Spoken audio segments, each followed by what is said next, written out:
A paz do Senhor, irmãos. Eu estava lembrando aqui, né? Comecei a gravar uns vídeos de como o diabo trabalha.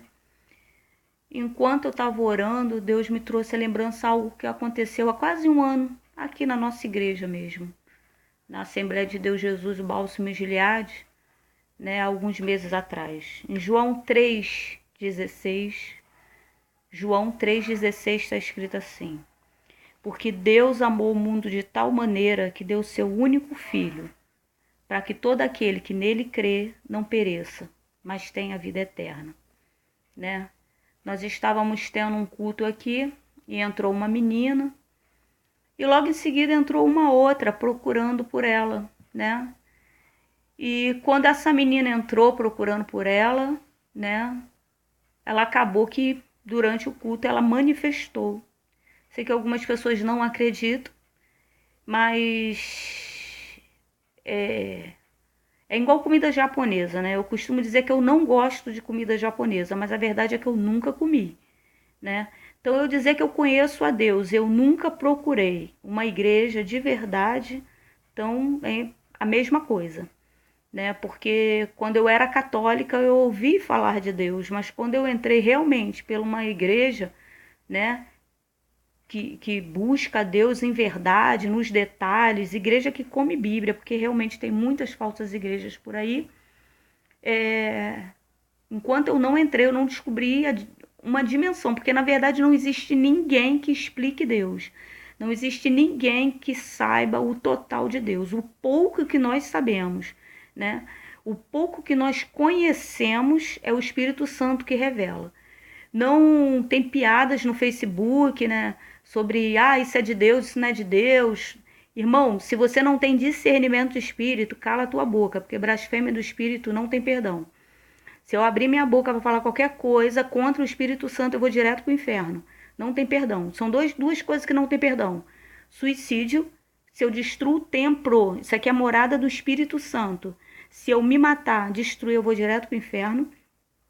E se eu falar mal do Espírito Santo, eu vou direto para o inferno. Então, qualquer, né, movimento que você não entende, pergunte para Deus, irmão. Não faça piada, não, porque isso é muito sério.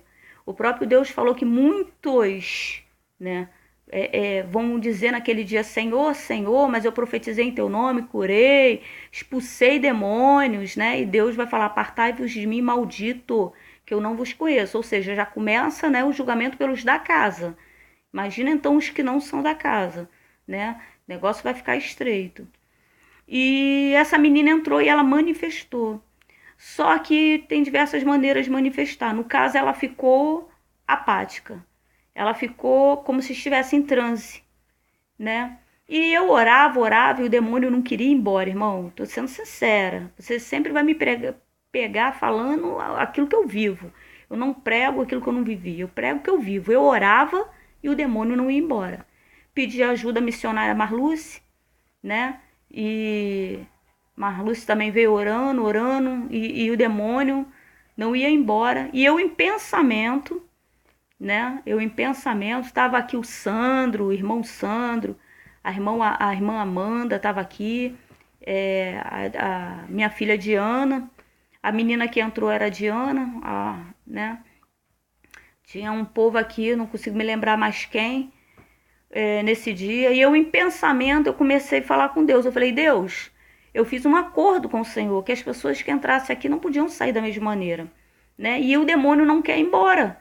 Ele precisa, eu não posso, o culto vai parar, Deus, né?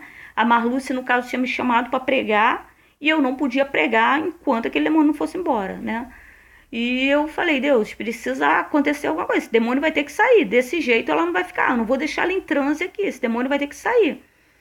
E eu, em pensamento, põe uma coisa na tua cabeça. O demônio, ele lê os olhos, expressão do rosto. Ele sabe quando a gente está triste por causa dos olhos.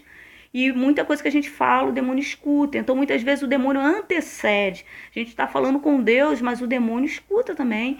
E ele antecede, tudo com permissão de Deus, para que a gente venha a ser provado, para que a gente venha a amadurecer, ter um crescimento espiritual. Como foi falado hoje, o reino de Deus é tomado à força, irmão. Não é de qualquer jeito, não é de qualquer maneira. Não vou entrar lá de qualquer jeito. Assim como para ter uma casa própria, a gente tem que, né, todo um estratégia para fazer ser médico, tem que fazer faculdade, tem que estudar muito. O reino de Deus é muito mais trabalhoso, né? E eu em pensamento orando, Deus falou assim: abraça ela. E eu abracei essa menina. Só que quando eu abracei ela é bem mais alta do que eu, sou bem baixinha, eu só tenho 1,49 m. Quando eu abracei ela, Deus tomou a minha boca. E eu comecei a falar o nome da menina e falar: Jesus te ama muito, ele morreu na cruz para te salvar. Comecei a falar do amor de Deus. Quando eu comecei a falar do amor de Deus, aquele sangue que desceu na cruz foi para que você fosse salva, para que você fosse liberta, para que você entrasse no céu, porque ele te ama muito, ele morreu por você uma vez, morreria quantas vezes. E ali eu comecei a falar do amor de Deus, da morte da cruz, o que representa essa morte na cruz, porque se ele não morresse na cruz, não teríamos direito à vida eterna, morreríamos e ficaríamos mortos, mas agora como ele morreu e ressuscitou, a cruz está vazia, ele não está mais pregado na cruz, ele está vivo, ele vive e reina aí através disso. Quando eu comecei a falar isso, que Deus tomou minha boca, começou a colocar isso na minha boca, essa oração, o demônio começou a gritar, e ele gritava, e aí eu falei: em nome de Jesus, sai, né? Porque é em nome de Jesus, né? Não é em meu nome, Márcia. Não adianta eu falar: em nome da pastora Márcia, sai, não sai. Sai em nome do seu Antônio, não sai. Do padre João, do seu Mateus, do Paulo, da Aparecida, não sai, irmão. Se manifestar, ficar falando o nome de humanos, seres humanos que estão mortos e enterrados, o demônio não sai. Tem que ser em nome de Jesus, aquele que morreu e ressuscitou. Aquele que era puro, inocente, porque nós somos pecadores. O próprio Deus fala: não há um justo sequer. Nós temos dons de curar, tudo isso é emprestado, vai voltar para ele. E o demônio saiu. Só que, depois que o demônio saiu, ela ficou boa, né?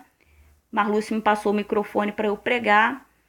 E Marluce começou a insistir com ela para ficar durante o culto, e ela não queria ficar no culto, ela não queria, falou que não queria saber de Jesus, que não se queria saber da palavra, né? Eu fiquei com o microfone esperando pacientemente a Marluce. Quando eu vi que não dava, eu falei: Marluce, deixa, porque o nosso Jesus, a pessoa tem que querer Jesus.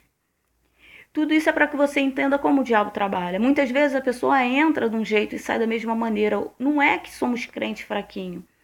Quem entra verdadeiramente, a pessoa pode estar com uma legião de demônio, mas ela entrar na igreja falando: Deus, eu quero que o Senhor me liberte, ninguém precisa nem botar a mão, você sabia? O demônio, ele tem que sair. Se a pessoa levantar a mão e falar: Senhor, eu te aceito como o meu único e suficiente, é único, não tem outro Salvador, e suficiente Salvador, automaticamente o demônio tem que bater em retirada. Não precisa a irmã Joaninha, nem a pastora Marcinha, nem pastor João, nem missionária Marluz, não precisa ninguém botar a mão. Ele sai.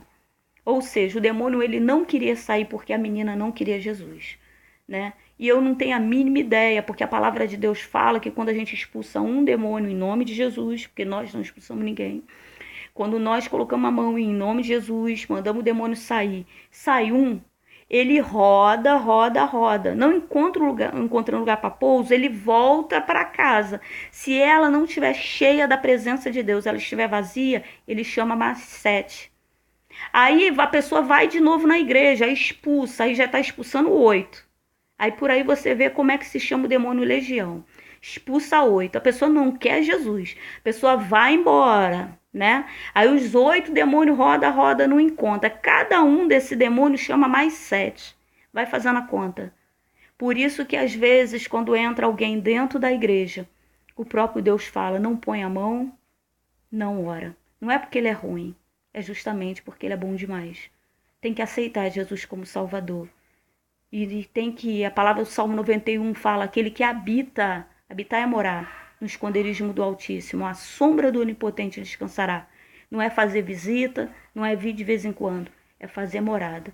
Que a gente possa entender como o diabo trabalha e por que a nossa vida muitas vezes não anda. preciso se converter de verdade e aceitar Ele como o único e suficiente Salvador. O sangue de Jesus tem poder, o sangue de Jesus tem poder, o sangue de Jesus tem poder. Amém? A paz do Senhor.